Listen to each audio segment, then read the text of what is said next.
If there's one man specially qualified to talk about respect for referees, it's the son of one of England's greatest ever managers. We're at Sheffield United's training ground at Shirecliffe to talk to Nigel Clough. Tell us about your grounding in the game and in your family history. Of course, you had an upbringing which suggests that you're not going to get into bother with referees too often. No, well, I've done too many times over the years through frustration and was out of order on a couple of occasions. But yeah, I think the culture at Forest where we played was very much one of discipline and certainly not back chatting to referees, and it's something that we've tried to instill where we've worked a lot over the years. The referee's not going to change his mind. It doesn't happen. So you accept the decision and you get on with it, as frustrated as you are at times. They would have a drink together, the managers and the referees and things like that, and discuss the game and stuff like that. I know you probably can't do that these days, but that was the relationship they had with a few referees.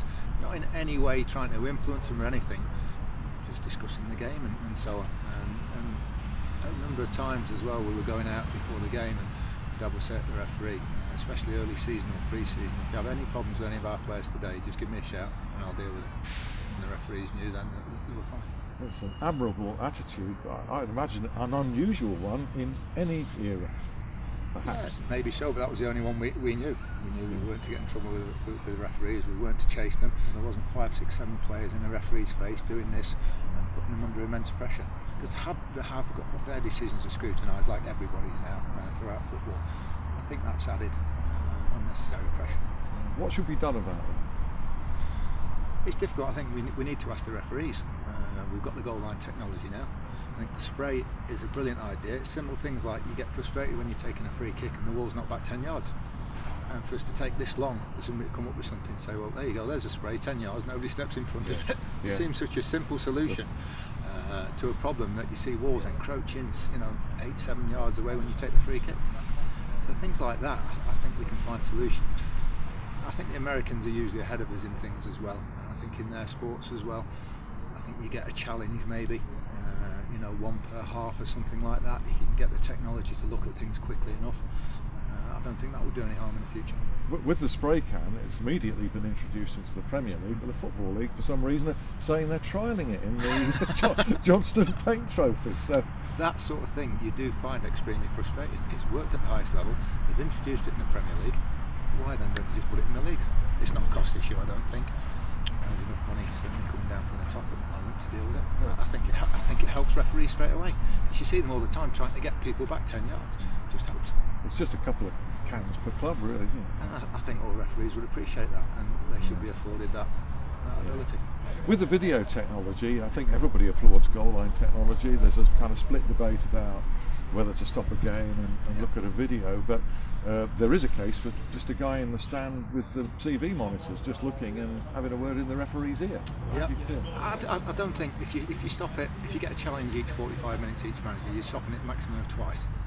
And I think every other sport has managed to adapt to it as well. I think cricket does it now, and it's almost become part of the spectacle. Wimbledon, the crowd, is it player challenges, if a call's in and out, it becomes part of the ooh, is it in now? And that can be the same with football. Everybody's waiting for the decision coming on the screen. As long as you're not stopping it, 10 times every 45 minutes or something like that. And I think then you would own it. You probably wouldn't use them the majority of the time, but when you did feel there was a possible offside or something, I think you should be able to look at them.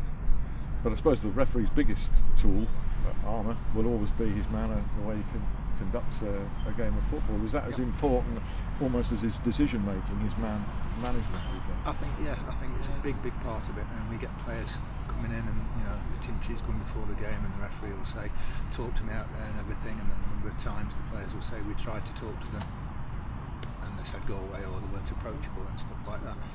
And we know they're under pressure, and we seriously tell our lads, don't go around the referee, don't crowd him.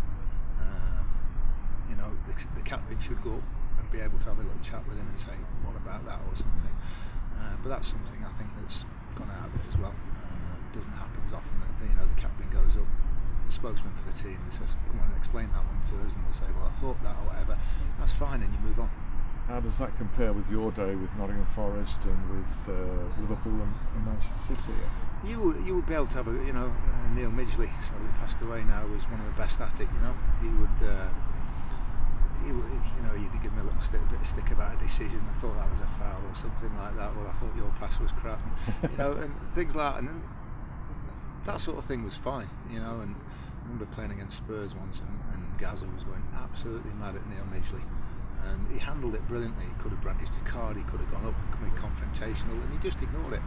And he just ran out, and he ran past once, and he said, "Look at him." He said, "He's getting mad.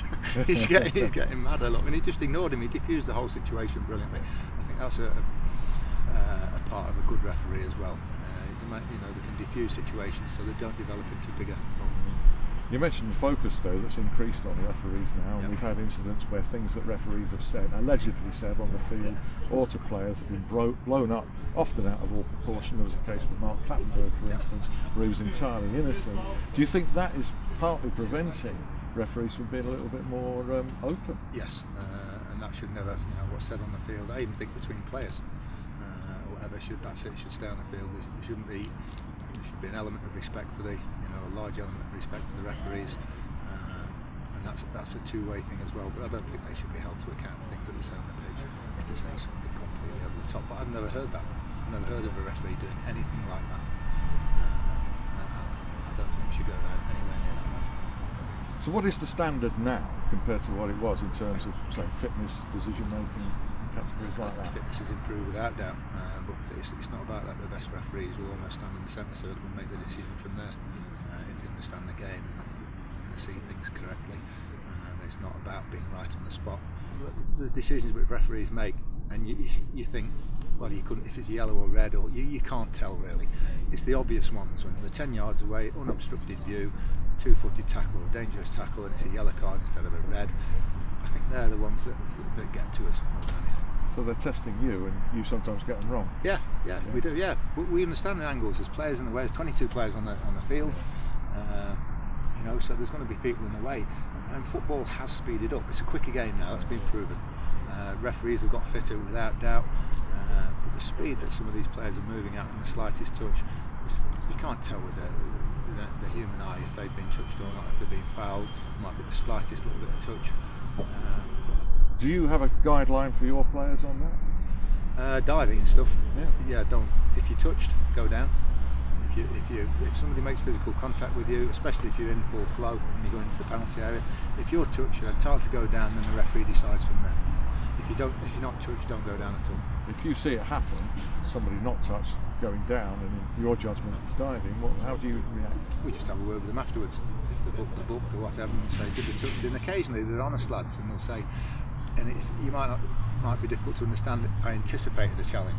Sometimes when you're moving at pace and somebody's coming across, you do anticipate contact sometimes, and that's happened once or twice. But we tell them we don't want any part of that. We want honest sides who don't do that. Without naming names, do enough managers do that? I don't know. I couldn't tell you what they tell their players. No. But it is a problem for the game, and clearly the best solution would be for the players not to do it, rather than the referees have to police it. Definitely, but it's a cultural thing as well. I think it's almost applauded in certain countries as a way. If you can win a penalty, then that's good play, and that's different to the English style and the honest way we play in England.